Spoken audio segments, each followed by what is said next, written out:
France is doing to West Africa what they did in Haiti. Haiti was the crown jewel of the French Empire. It was the most lucrative colony in the whole world. French planters forced slaves to produce sugar, coffee, and other cash crops for the global market. But France has left the economy of Haiti in ruins. After one of the most badass generals, Toussaint Louverture, overthrew the French in Haiti in the early 1800s, the French granted the country their independence but forced them to pay 150 million francs in over a period of 5 years. The first payment was 6 times larger than Haiti's yearly revenue. It took Haiti 122 years to pay off that debt, and you know what it was called? The Haiti Independence Debt. That totaled over $21 billion of debt that Haiti had to pay France in order to just exist. So people wonder, why is Haiti so behind everyone? Because of France.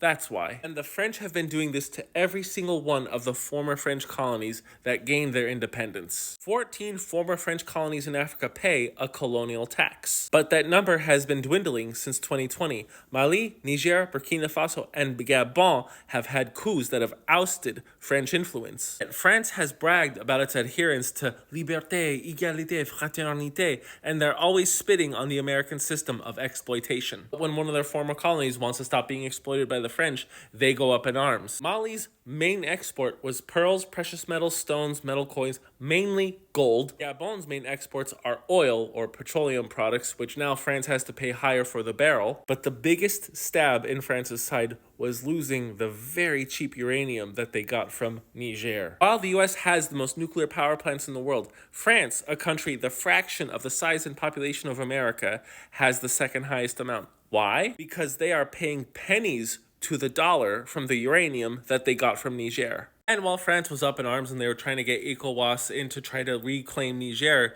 the United States was like, no, leave them alone. Now, don't get me wrong. While I believe that the US is a net positive on the world, they still do some very shady stuff. But they know that the French way of managing countries leads only to death and destruction. Think about it. Name one country that was a former French colony that's prosperous. Screw prosperous. What about just one of the leading developing nations? England has a couple. America, Australia, India. America has quite a few countries that they've influenced that have become very wealthy.